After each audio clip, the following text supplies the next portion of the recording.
Course, I am your host, Niko House. Of course, I also want to thank, as usual, our patrons on Patreon. You can join that campaign to help our network, the MCSC network, by going to www.patreon.com/MikasaSukasa. You can also donate via PayPal link. I'll post the link in the description below after I'm done here.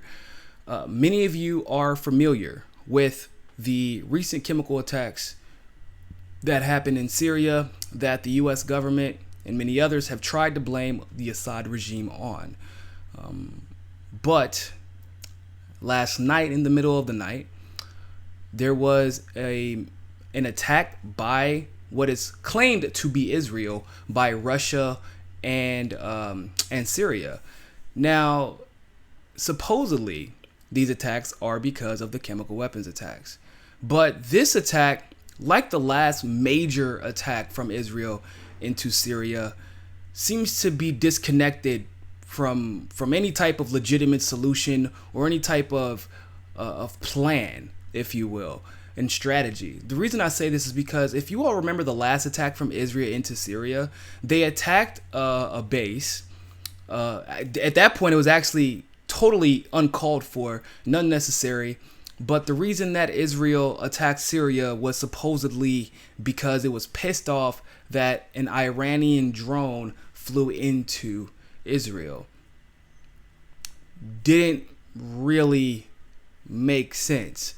And it's kind of like this attack, right? So the Syrian government, supposedly, which I'm going to get into in a second, the Syrian government has allegedly attacked its own people.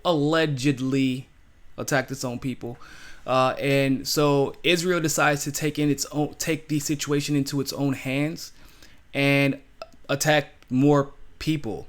I'm not exactly sure how that solution is conducive to making sure that there are no more chemical weapons. If there are chemical weapons that belong to the Syrian government. That's a big ass if. Now, here's where this is why I don't believe anything I'm reading in the media as far as them accusing Assad of being the perpetrator of these attacks. Just recently, Donald Trump said that he wanted to pull out of Syria. He had already cut over $200 million in funding. And if you understand anything about this war in Syria and how the military, the U.S. government works as far as its funding of these proxy wars, cutting off $200 million to Syria is the best way to stop U.S. involvement, because we have very little to no boots on ground, although we do have boots on ground. But the big foundation, if you will, of the Syrian government, and not Syrian government, but the Syrian rebels, which are actually just a bunch of people that we put over there to piss people off, but that's a different discussion. But the rebels thrive off of our money, our weapons. They thrive off of our funding and our protection. They thrive off of the chaos that we help facilitate via big money like the $200 million that Trump cut off. So when he cut that money off, people think that was, like I heard Kyle Kalinske, although I like the guy, he did a video saying that cutting off $200 million was not enough. Like he wanted Trump to make a unilateral decision to pull out of Syria, which I don't know what he thinks that means. We haven't declared war on Syria, people. There is no official war on Syria. So it's not like you can say, okay, stamp, end of the war. Now, he can pull troops home, but we have very few, what troops are there? The troops aren't the ones, our troops aren't the ones causing issues. Our intelligence community is. In other words, we're funding terrorists and terrorism. We're instituting another regime change. What's kind of uncomfortable, what's a little bit scary to me, is that this regime change, people are actually, they're buying this BS narrative as if we need to look far in the past to see what the United States does, how we facilitate the propaganda, and how everyone just falls in line. I want to give you a perfectly great example of this. I was speaking to a close friend of mine about Grenada, a random country, seemingly the most, outside of those of you who are familiar with the infamous painting or famous painting, depending on who you are, of the accidental bombing of Grenada. Very much so like Assad, like Fidel Castro, like Che Guevara,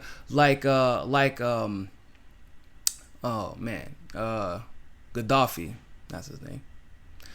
Like them, there was another person in charge of Grenada who was pro-liberation, anti-imperialism, anti-crony American capitalism, was against desegregation of minorities in the area, was against the British Empire as well. His name was actually Maurice Bishop. He was a revolutionary and a freedom fighter. But do you know what the United States did? And this is, like I said, if it's we kind of get caught up a lot in the Middle East and Syria, Libya. These countries are important, but what's really important, in my opinion, is to look at how the past can help us really figure out that this attack is nonsense. Or excuse me, the accusations, until substantially founded, because I mean, at this point, I'm not going to believe anything the UN says, and I'm going to explain why in a second, why I wouldn't believe anything they say. But this isn't something that is only taking place in the Middle East, is my point. In Grenada, once Maurice Bishop led the revolution, he was in power for about 4 to 5 years until his assassination in about 1982, 83. The assassination and the destabilization of the economy of Grenada was something that was facilitated by the United States of America. This is not new. We did the same thing, people.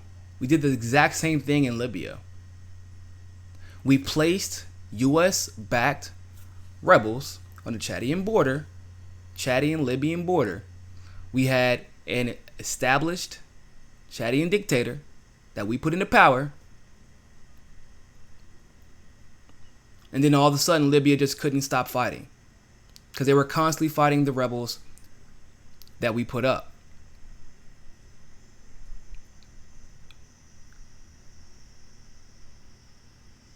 I don't know how much more cut and dry this could be.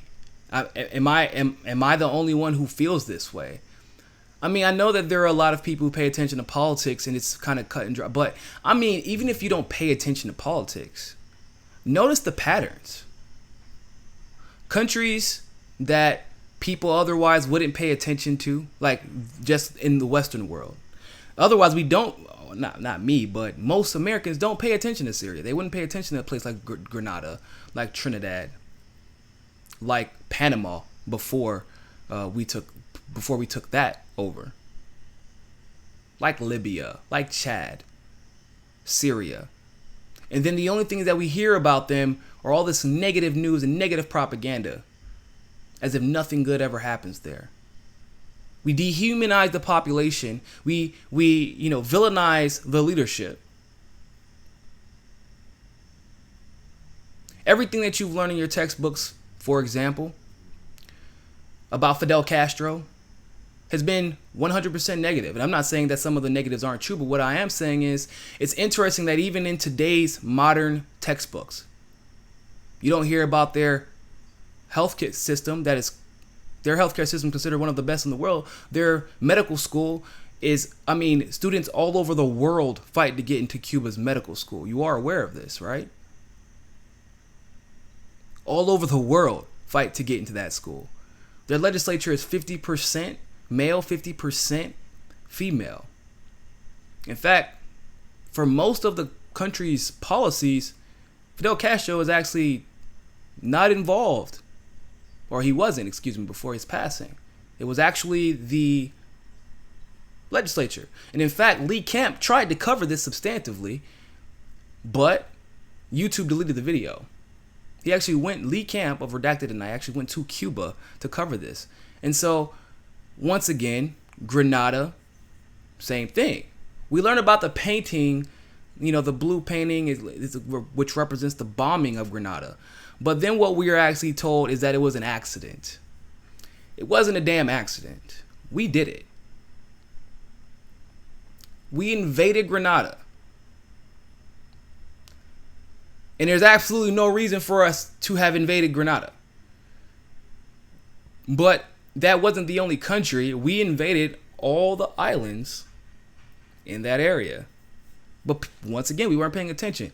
And so what I mean is, and we can look at Honduras, same thing, facilitated propaganda to make sure that we could help the coup. We back the rebels.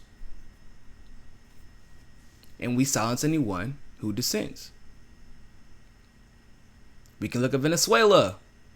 We are literally I don't know about right now, but our government was actively involved in the destabilization of the Venezuelan economy.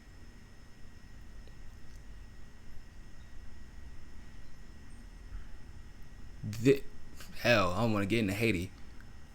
Okay, that's a Hillary Clinton specific issue. But even them, and then we put out propaganda. If we want to look at Haiti, I mean, Hillary Clinton isn't original. It's not like she's creative. So she used the same model we've used for the U.S. government and then applied it to Haiti. Destabilize the economy, go in like you're planning on helping someone, take a bunch of nice pictures, put out propaganda to make people believe that you're there for good reason, and then reap the rewards.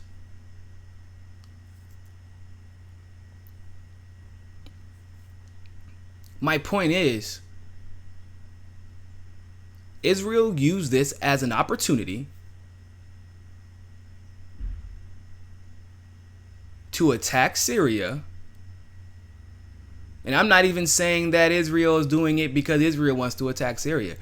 I'm saying that there's a reason that we have Syria in the Middle East and that we pay them $70 billion every 3 to 4 years or so. It ain't because we just love the Israelis. I promise you. We don't do anything without foreign interests. Because look what happened. Syria's government uses chemical weapons. So Israel's random solution that before any investigations have taken place was to bomb Syria. Isn't that crazy? Remember who did that before?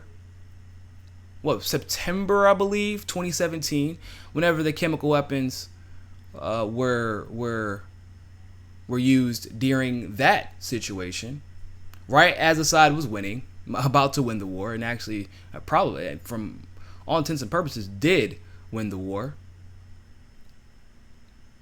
because that was around the time ISIS left. Coincidentally, around the time that the US CIA pulled out of Syria, and all of a sudden ISIS is no longer there. They were able to clear everybody out, and all the fighting stopped. What a coincidence.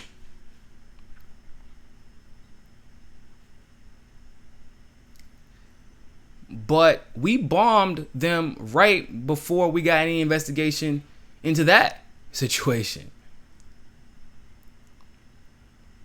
Starting to see a pattern here. I'm sure you are as well.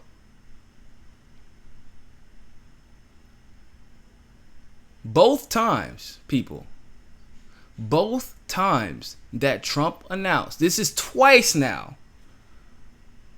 both times that Trump announced that he was pulling out of Syria in one form or another, whether it be with the CIA, he pulled the CIA out of Syria, boom, chemical attack, as Assad is winning the war. So he attacks his own people because clearly that's the best way to, because remember, they make it seem like Assad is this master of propaganda, that he is an elite strategist, that he's this super militaristic mind who is we need to take him down.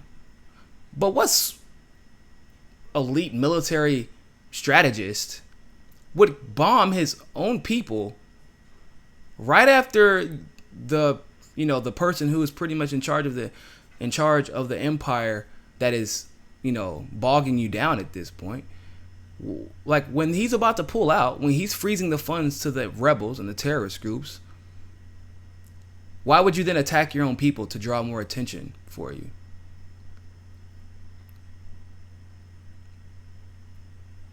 I'm gonna give you a hint, ladies and gentlemen. He didn't do it. No strategist would ever do something that's stupid. It makes no sense. It really doesn't. But I want you to think about something. As the United States loves to pretend, I do mean pretend, as if they're playing the world police to establish democracies across the country, across the world, excuse me. Understand something.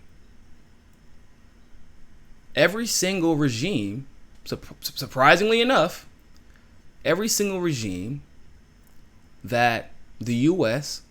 or Great Britain helps to create is weirdly conservative and suppressive and authoritarian and nationalist. Literally, I'm not joking. It's every single time.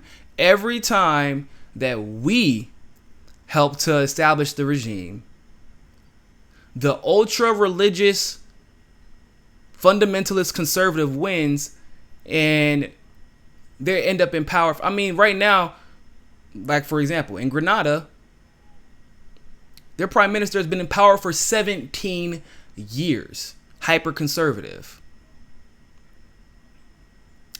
And surprisingly enough, once again, it also seems like everybody who preaches an actual free market economy, anyone who tries to establish themselves as a dominant economic superpower, anyone in these regions of interest that refuses to be put in the box that the United States puts them in, tries to put them in, all of a sudden they're labeled as communists, terrorists, authoritarians.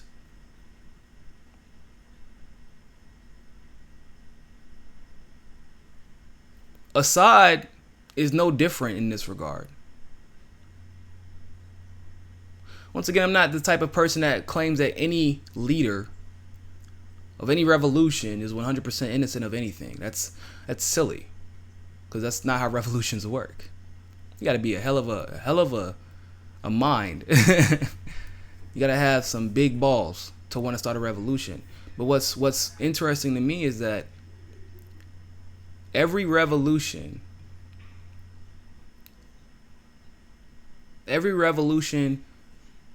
starts because somebody was abusing their power, specifically in the 19th century, or some country backing a particular leader or two. Whether we want to look at Haiti with the French, Cuba with Spain, then Cuba with the U.S., the Virgin Islands and the Caribbean with the British Empire. I mean, we can go on for days. South Africa right now. My point is, if the majority of people are happy, there's no way you can institute a revolution, because nobody will want anything to change.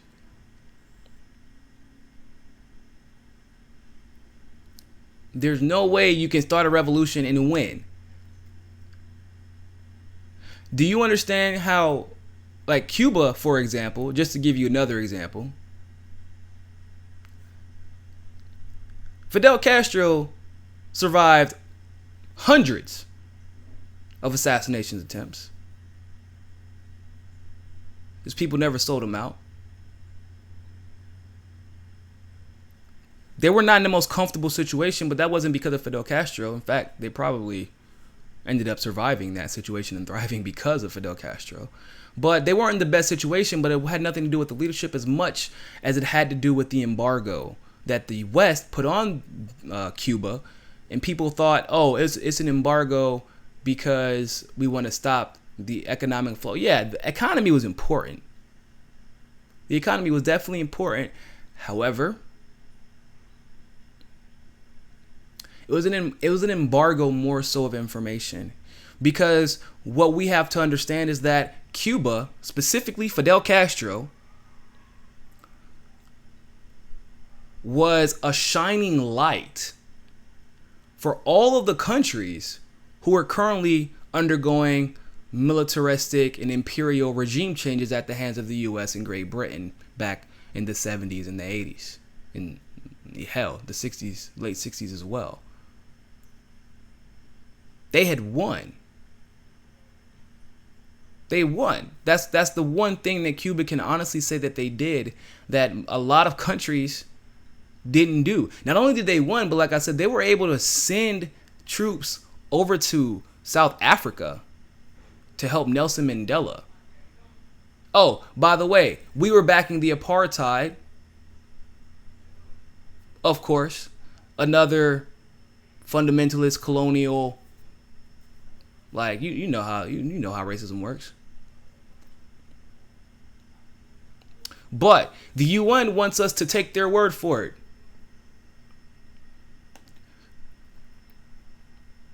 Let me see if I want to find this article for you. I love how the military, or excuse me, not the military, the media likes to frame these attacks. So the title of the article is called "Syrian Government to Blame for April's Sarin Attack, According to UN Report." That will make me believe that the United Nations, after reviewing all of the material and all the investigations, came to the conclusion that Syrian government, without a doubt, unquestionably, were the ones who committed this attack.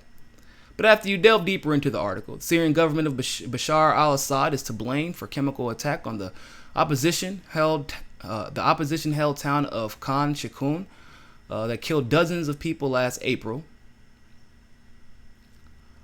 According to a report sent to the United Nations Security Council.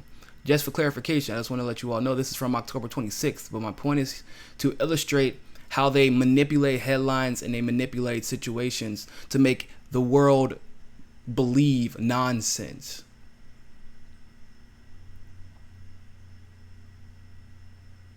The Syrian Arab, this is a quote from that report, the Syrian Arab Republic is responsible for the release of sarin at Khan Sheikhoun on the 4th of April 2017.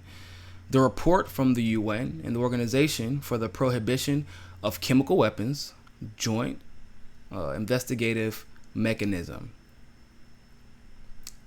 Now, the Joint Investigative Mechanism, guess what that's comprised of? Guess who created this? Bet you can't guess. The Security Council. The JIM, Joint Investigative Mechanism, was unanimously created by the 15 members of UN Security Council in 2015 and renewed in 2016 for another year. Its mandate is due to expire in mid-November. Thank God. And Russia on Tuesday vetoed a proposal to further extend its mandate. I wonder why, because they're not idiots. The Russian ambassador to the UN, Vasily Nebenzia, said earlier this week that Russia would consider revisiting the mandate extension after Thursday's report is discussed. Now, I want you all to think about this in the context of what we know now. As far as what we know right now, remember this report was created by a joint investigative mechanism. No proof was provided, by the way. No proof was provided. The Joint Investigative Mechanism was created by the Security Council, which the United States has a 100% hold over. Nobody is naive to that. Nobody should be anyway. But here's where it gets better. As you all know, Mad Dog Mattis came out and said, well, we actually have no proof that up to this point, we have no proof that Assad committed atrocities using chemical weapons against his own people. Mad Dog Mattis said this. This is from the exact same administration. The exact same administration from 2017.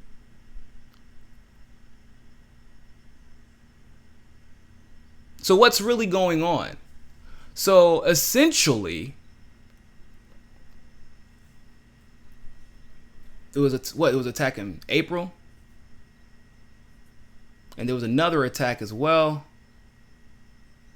2014, 2015, they investigated both of those. Then they investigated the 2017 April attack, but I don't think I think that Russia vetoed the extension to 2018, so that's why we haven't seen an investigation, a prompt investigation.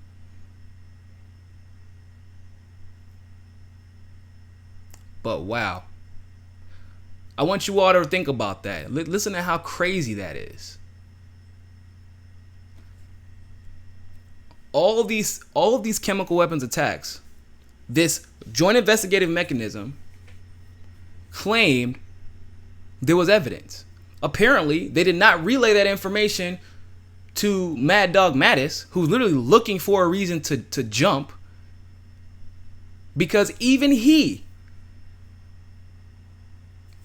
said that there was no evidence of chemical weapons used by the Assad regime.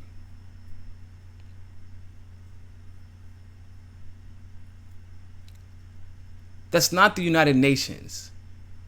In fact, if you've ever listened to speeches given at the United Nations on behalf of other countries and from other ambassadors, they don't echo those sentiments at all. They're like, we need a more objective investigation because all of y'all seem to have personal interests wrapped up in this area. And they get silenced. You never see those videos. And once one or two videos goes viral about this particular situation from United Nations ambassadors who disagree with the U.S. on this situation, once those videos go viral, they get nixed. They get nixed.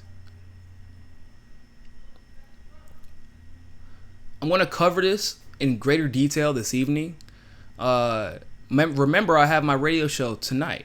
It's from 5 p.m. Eastern Standard Time to 7 p.m. Eastern Standard. And the call-in portion of our show is at 6 p.m.